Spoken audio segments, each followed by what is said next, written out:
வணக்கம். Market predictions Tamil உங்களை அன்புடன் வரவேற்கிறது. நிஃப்டி அடுத்தடுத்து கேப் அப்பில் போயிட்டுருக்கு. ஷார்ட்டர்ஸ்க்கு சான்ஸே கிடையாது. ஷார்ட்டர்ஸ் அண்ட் புட் பையர்ஸ்க்கு. நிஃப்டி நான் 15ஆந்தேதிக்கு மேலே தான் கொஞ்சம் தடுமாறும் அப்படின்னு சொல்லியிருந்தேன். 15ஆந்தேதி ஆச்சு. 15ஆந்தேதி சரியான ரேலி. NSE80 கொடுத்தது. NSE80 பறக்க போகுதுன்னு நான் 2-3 வாரமாகவே சொல்லிட்டு இருந்தேன். டிசம்பர் 9ஆந்தேதி வீடியோ போய் பார்த்தீங்கன்னா NSE80யில் பெஸ்ட் பர்ஃபார்மிங் ஸ்டாக் இதாக இருக்குன்ட்டு நான் ப்ரிடிக்ஷன் பண்ணேன். அது அப்படியே நடந்திருக்கு. ஒரே நாளில் இன்ஃபி 5.5%, 5.25%, TCS 5.25% ஏறி இருக்குது. HCL டெக்கும் ஏறி இருக்குது.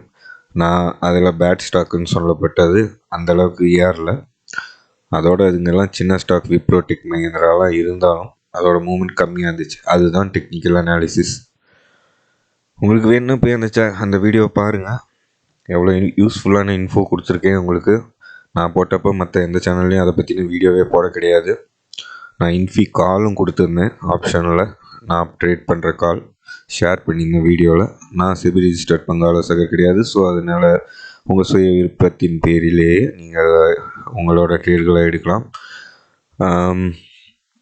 ஸோ இதில் வர்றதெல்லாம் எதுவும் ரெக்கமெண்டேஷன்ஸ் இல்லை. இட்ஸ் ஒரு sharing the experience and educational பர்பஸ்க்காக மட்டுமே. நிஃப்டி பார்த்திங்கன்னா இப்போது மறுபடியும் ஒரு ஃப்ரெஷ்ஷான ரேலி தயாராகிட்டுருக்கு. ஆனால் இனிமேட்டு இந்த ஒன் வே அப் இருக்காது. கொஞ்சம் கரெக்ஷனு, கேப் டவுன்ஸு அது மாதிரிலாம் வந்துட்டு தான் போக போகுது. அந்த ஹனிமூன் பீரியட் இஸ் ஓவர். ஏன்னா RSI டைவர்ஜென்ஸை மீறிடுச்சு. இப்போது நான் அன்றைக்கி சொல்லக்குள்ள ஷார்ட்டுக்கு நல்ல சான்ஸ்ன்னு சொல்லியிருந்தேன். RSI டைவர்ஜென்ஸுக்கு ஒரு ஜூம் வைக்கிறேன் பாருங்க. இங்கே செல் சிக்னல் கொடுத்துருக்கு நம்ம சாஃப்ட்வேரில். RSIயில் இது செம்ம எஃபெக்டிவாக வேலை செய்யும். பட் ஆனால் இதுக்கு இந்த ஒயிட் டாட்டை மீறக்கூடாது. ஆனால் மிஞ்சிருச்சு. அதுக்கு திங்கட்கிழமை நிஃப்டி ஒரு கேப் டவுனில் தான் ஓப்பன் ஆக போகுது. ஷார்ட் பண்ணியிருந்தவங்க எப்படி போகுதுன்னு பாருங்கள், ஹேண்டில் பண்ணுங்கள் எண்ட் ஆஃப் த டே வரைக்கும். ஏன்னா ஒரு 21,100 to 200 வரைக்கும் போகிறதுக்கு ஒரு வாய்ப்பு இருக்குது. அது எப்படி இருக்குன்னு நான் பார்க்கலாம். எப்படி அந்த லெவல் டெரைவ் பண்ணணும் அப்படிங்கிறத நான் உங்களுக்கு சொல்கிறேன்.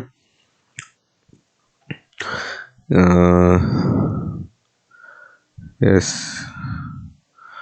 இங்கே பார்த்தீங்கன்னா சாரி இதில் வராது, மாற்றி சொல்லிட்டேன். ஒரே ஒரு நிமிஷம். டெய்லி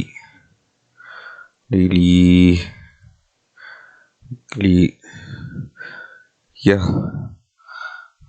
21,721 உங்களுக்கு ரெசிஸ்டன்ஸ் நம்பர் 3 இருக்க போகுது. ஒரு யா 21,200 எங்கேருந்து டெரைவ் பண்ணாங்கன்னா ஃபிபனாச்சி 162%லேருந்து அது பார்த்திங்கன்னா இங்கே இருக்குது பாருங்கள். 21,200 உங்களுக்கு 162%, 127% 21,110. இதே ஜோனில் ஒரு சப்போர்ட் இருக்குன்ட்டு நம்மளோட மற்ற லெவல்ஸ்களும் காமிச்சிச்சு. அது எங்கே பார்த்தேன் நான் அதை எப்படி டெரைவ் பண்ணும். எஸ், அந்த இடத்துக்கு வந்துச்சுன்னா உங்களுக்கு இன்னொரு பையிங் ஆப்பர்ச்சுனிட்டி 21,100 கிட்ட வந்துச்சுன்னா 3 மணிக்கு மேலே பை பண்ணலாம். 3:15 மேலே, சாரி, எப்பயுமே எண்ட் ஆஃப் த டேனா 3:15 மேலே. ஆனால் இது க்ளோசிங் எப்படி இருக்குன்னு பார்த்துட்டு தான் பேங்க் நிஃப்டி பார்க்கலாம். அடுத்து பேங்க் நிஃப்டி உங்களுக்கு பார்த்திங்கன்னா இங்கே 48,000 ஒரு ரெசிஸ்டன்ஸ் இருக்குது ஒனாய்படி. ஸோ பேங்க் நிஃப்டி உங்களுக்கு ஒரு 47, இன்னும் அந்த லெவல்ஸ்லாம் நான் ஏற்கனவே பார்த்து வச்சுருந்தேன்.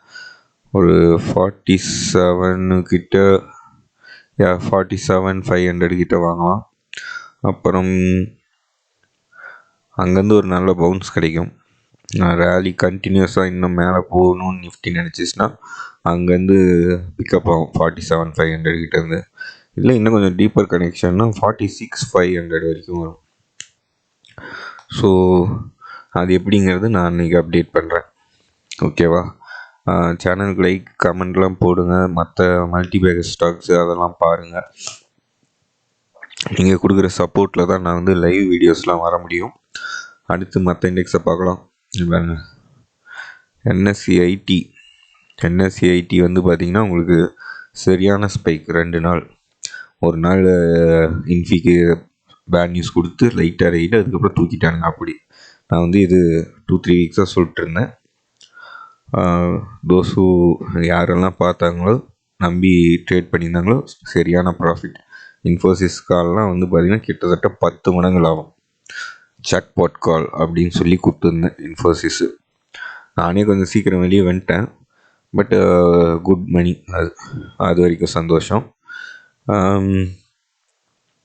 எஸ், அடுத்து வந்து நம்ம என்எஸ்சிஐடிக்கு அடுத்து வேறு இண்டெக்ஸ்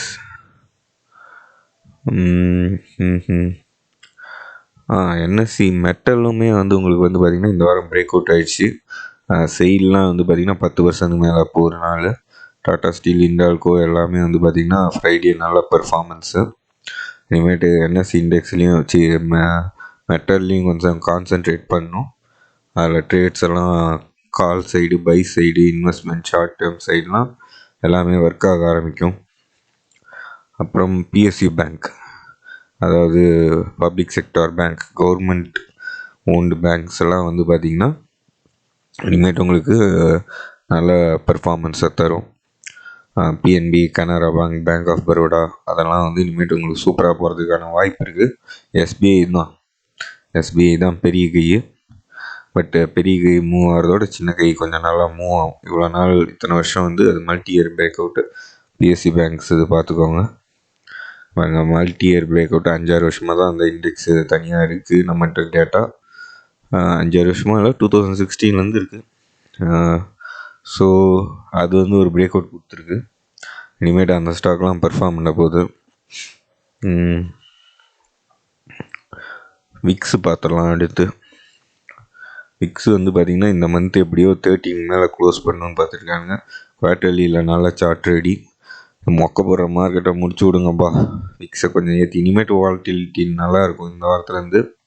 அன்றைக்கி வெள்ளிக்கிழமை ஏறினாலுமே வந்து பார்த்திங்கன்னா விக்ஸு சரியான ஏற்றம் 6%.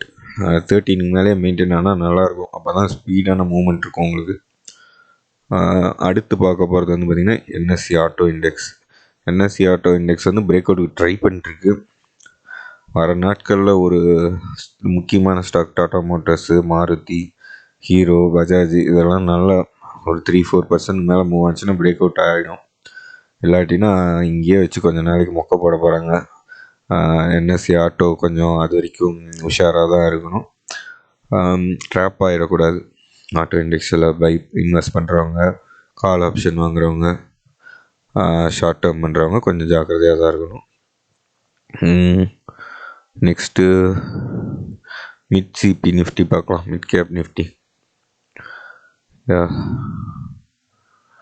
எஸ், மிட் கேப் நிஃப்டிக்கு என்னங்க அது சூப்பராக போயிட்டுருக்கு. அது முன்ன அந்த கரெக்ஷன் வந்ததுலேருந்தே ஒரே வெர்டிக்கல் ரேலி தான் மிட் கேப் நிஃப்டி. பாருங்க, பிப்ரவரி போன வருஷம் மார்ச் மாதத்தில் ஸ்டார்ட் ஆனது. அப்படியே 45 டிகிரி சார்ட் ஆகிடுச்சு. ட்ரெண்ட் லைன்லாம் எப்படி போகுது, பிஎஸ்சி பேங்க்குக்கு எப்படி போகுது டெய்லி வீக்லியில். எஸ் எடுக்க ஆரம்பிச்சிச்சுப்பா சார்ட்டு. எஸ், இது ஒரு நிமிஷம் பார்த்தோம்னா வரேங்க. இதுபடி downward sloping channel bank Nifty ஆட்டோவுமே பிரேக் அவுட் ஆகி போயிட்டுருக்கு. வரேன். எஸ், மீடியாவுமே இது என்எஸ்சி மெட்டல்லே நிற்கிது. இந்த சார்ட்டில் ஒரு ப்ராப்ளங்க. Sorry for wasting time. அது நான் என்னென்னு சரி பண்ணி வைக்கிறேன். அதோட கோடிங்லாம் கொஞ்சம் மாற்ற வேண்டியது இருக்குது. ஸோ அது முடிச்சு வச்சிடலாம். ஸோ இதுதான் இந்த வாரத்துக்கான வீடியோ. சேனலோட கண்டென்ட்ஸ்லாம் ரெகுலராக பாருங்கள். மல்டிபேக்கர் ஐடியாஸ், பென்னி கேப்பு முக்கியமாக போட ஆரம்பிச்சிருக்கேன். அதெல்லாம் பாருங்கள், யூஸ் பண்ணிக்கோங்க. அதோட பர்ஃபார்மன்ஸ்லாம் நான் அப்டேட் பண்ணிட்டே இருப்பேன் ரெகுலராக. எப்படி போகுதுன்னு பாருங்கள். Yeah, that's it. Like, share, comment. Thank you.